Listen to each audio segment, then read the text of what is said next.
Türkmenistanda paxta hasylyny ýygnamak mögsümine resmi derejede heniz girişilmedik bolsa-da, paxta ýygymyna geçen aýyň ortalarynda başlan Balkan welaýetinde bu çäre bilen bagly mejburi zähmetin gerimi söhbetdeşlerimiziň belleşi ýaly ozal görülüp eşidilmedik derejäge ýetdi. Häkimetler şu günler paxta ýygymyna diňe döwlete degişli idare kärhanalaryň işärlerini däl, eýse hususy eýetçilikdäki dukanlaryň, garwanşanalaryň, toý mekanlarynyň we avtoparklaryň işärlerini hem çekýärler. Bu ýagdaýlar barada Azatlyk radiosynyň habarçysy 4-nji sentýabrda Sebitden maglumat berdi. Hatta Bereket we Gyzylarba şäherleriniň bazarlarynyň işgärlerini hem paxta ýygymyna çekýärler. Häzir mejburi ýygym zerarly bu şäherlerde bazarlary, sewda nokotlaryny, toý mekanlaryny, garwanşanalary diňe öýlen tagat 5:30-dan soň islemäge ruhsat berilýär. Galan wagty tatyjylar, telekeçiler paxta ýygymyna ugrudylýar.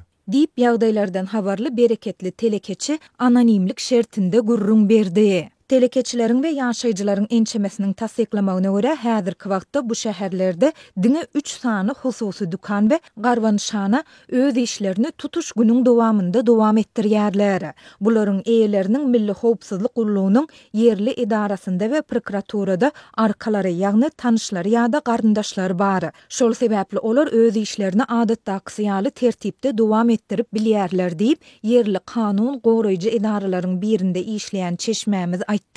Türkmenistanda mejburi paxta ýygymyna büdjet işärleri bilen bir hatarda esirleriň, öňkü bendileriň we köçe ýol hereketiniň düzgünlerini bozan raýatlaryň çekilýändigi barada Azatlyk ýyllar boyu habar berip gelýär. Ýöne bu mejburi çäre hususy eýetçilikdäki telekeçileriň işärleriň çekilmegi barada maglumatlar ilkinji gedek gelip gowuşýar. Bellesek şu ýyl Bereket we Gyzylarbat etraplarynda mejburi paxta ýygymynyň gerimi büdjet işärleri üçinde täze derejäge ýetdi.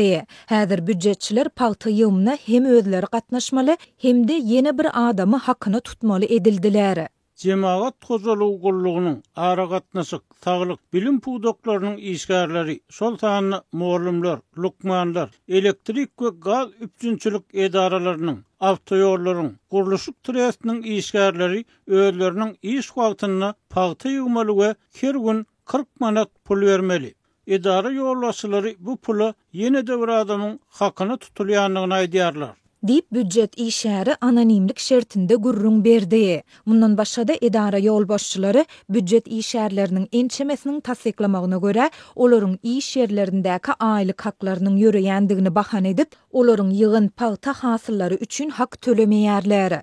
Biz şu ýyl hatda paxta ýygmak üçin fartukdyr, gaplary hem öz hasabymyza satyn almaly boldyk diýip Gyzylarbatly büdjet işäri anonimlik şertinde aýtdy. Mundan başga da büdjet işärleri idara ýolbaşçylar tarapyndan ýygyderli gorkuzmalara sedewar edilýärler. Ýolbaşçylar olardan günde 80 kilogram paxta ýygmagy talap edip, şondan az paxta tawşyrýan işärleriň aýlyk haklaryndan 50 göterim kesiljekdigini duýdurýarlar. Ýöne biz günde 40-50 kilogram paxtany zordan ýygýarys. Sebäbi hasyl juda pes meýdanlarda paxta az. Ýoksam şu ýyl ýatymlaýyn paxta ýatyrlandan soň biz günde azyndan 12-13 sagatlap günüň aşagynda paxta ýygýarys. Daňdan 7-de paxta meýdanlaryna baryp, akşam sagat 7-den soň gaýdýarys diýip büdjet işärleriniň ýene biri anonimlik şertinde aýtdy. Sebitde şu ýyl paxta hasylynyň pes bolandygyny Bereketli we Gyzylarbatly kärenneçi daýhanlar hem tasdiklaýarlar.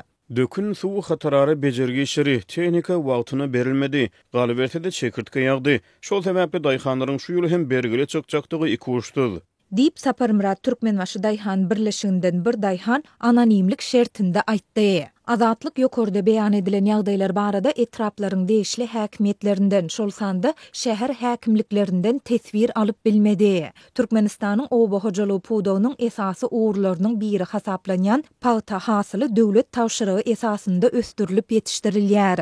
Her ýyl ýüzlerçe müň gektar meýdana ekilýän gowaçanyň ekiş, otow, çürtüm we hasyl ýygnamak işlerinde büdjet işärleriniň zähmetinden we pul goşuntlaryndan peýdalanylýar. Türkmen hökümeti paýta önümçiliginde mejburi zähmetden peýdalanmakda tanqid edilýär. Munyň bilen baglykda Birleşen Ştatlar 2018-nji ýylyň may aýynda türkmen paýtasynyň öz çägine import edilmegine gadagynçylyk girdi. Mundan ozal 2016-njy ýylda global brendleriň ençemesi şol sanda H&M, IKEA, Adidas we Esprit Türkmenistanyň paýtasyndan ýüze urupdy. Ýöne soňky ýyllarda türkmen häkimetleriniň bu uğurda halkary zähmet guramasy bilen hyzmatdaşlygy östürýändigi aýdylýar. Bu barada Türkmenistanyň hökümet başlygynyň ornwasary, Daşary işler ministri Raşid Meredow 20 awgustda Birleşen Ştatlara amala aşyran saparynyň dowamynda hem belläp geçipdi.